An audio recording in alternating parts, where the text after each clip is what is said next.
So for me, I do practice what I preach, and I vacuum every job rather than sweeping it up. So I vacuum it nice and clean. It was a nice clean bay anyway. I vacuum the entire area. Note I've got a battery powered Henry as well. That usually gets more attention. Got the Setcrete Primer. So, if I come along to my floor and I put a little bit of water on it and that water's not soaking in at all, it's not going anywhere at all, then it's non-absorbent. Yeah, it's non-porous. So I would use this primer neat. I would use it undiluted. Yeah, so it's literally just one product. Dead easy. This, as you can see here, is no anyway. This is a compound. This is 2K Pro.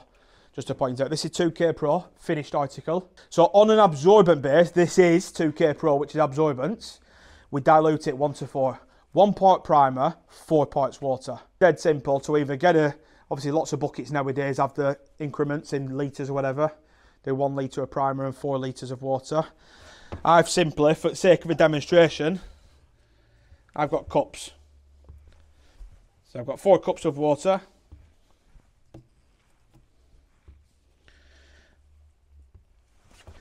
And I'm going to have 1 cup of primer. So again on this, 2.5 litres, do up to 50 square metres.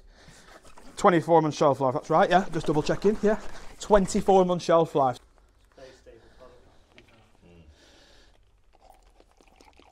Again, some people, now when I'm doing this, some people are like, would you really do this on site, Tim? Promise you I would. Not necessarily cups, I would use measuring buckets. We have some measuring buckets that you'll see today. And I would just do 4 litres of water and 1 litre of primer rather than cups. If I rack it at it, what's the point in saving myself 12 seconds by not getting a bucket and it being the wrong dilution ratio and it failing? Because if I don't dilute it correctly, let me put that on that windowsill for me please, thank you. If I don't dilute it correctly and it's too heavy on the primer, it can end up peeling off the floor. So it's going on the base there, the water that goes into it helps it soak into the floor, it doesn't sit there, it soaks into the floor. If it's, let's go to the extreme, if it's neat, if it's undiluted, on an absorbent base, it'll be there like a film. And when we walk on it, it'll peel off. So it has to be done right. And then the opposite of that, if I dilute it on a non-absorbent, I'll be waiting forever. I may as well book a week's holiday in Tenerife before it's dry.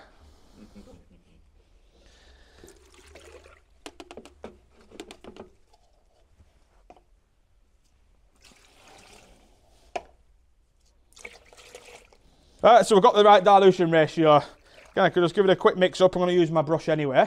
Give it a quick mix up to make sure it's obviously homogeneous. Same again.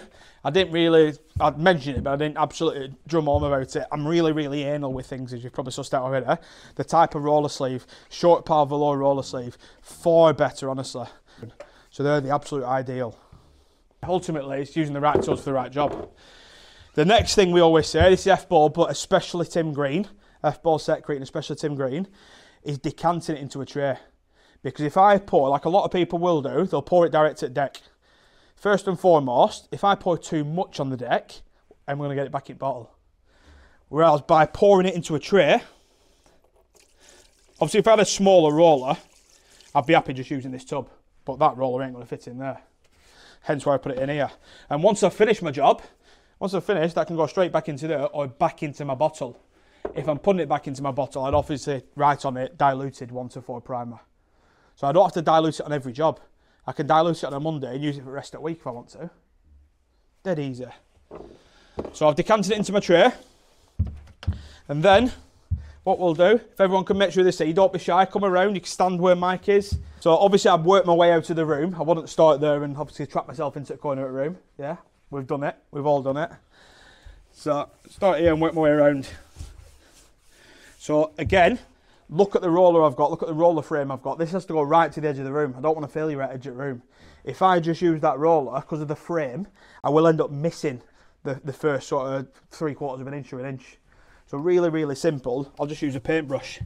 Use a paintbrush and go around the edge of the room with a paintbrush. Could be a smaller roller. Could be a little 4-inch roller if I wanted to. With a different frame. Dead easy. Obviously I'm using my bucket now rather than my tray, it doesn't matter. Because my paintbrush will go into that. Again, it's quite stubborn this, it's an acrylic based primer. So right up to the very edge. Again, I'm coming into the room a reasonable amount just to make it easier for me when I'm actually rolling. I'll finish this bit now. Thank you. Cheers. Okay, so now I've gone around the edge. Now I use my roller, thank you. So I can get enough product on it, I don't need to go absolutely daft. I go front to back, left to right, whatever I want to do, it doesn't matter. But again, because I've come so far into the room, I don't have to go right up to the edge. So I'm going to purposely do it wrong now. If I put too much product on it, if I put too much pressure on it, I'm going to push all that. Look at that tidal wave. Yeah? Made life very difficult for myself. So I've took the excess off, and then I've worked my way up to it, and if I've got any excess, I'll just pull it back. Dead easy. Nice uniform coat weight. Just hold that just for a sec, please.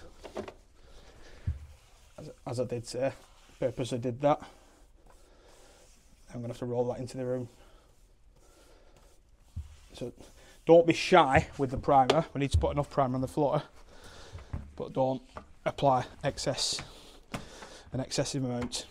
So on an absorbent base, we're diluting it 1:4. So if I'm going on concrete, sand and cement, potentially existing smoothing or levelling compound, I would generally double prime it.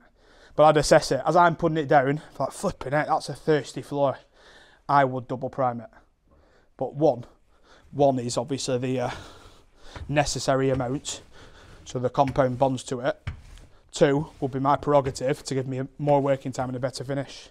If I wanted to, I could just change angle, don't matter. Don't matter if I go front to back, left to right, as long as I get a nice uniform coat weight.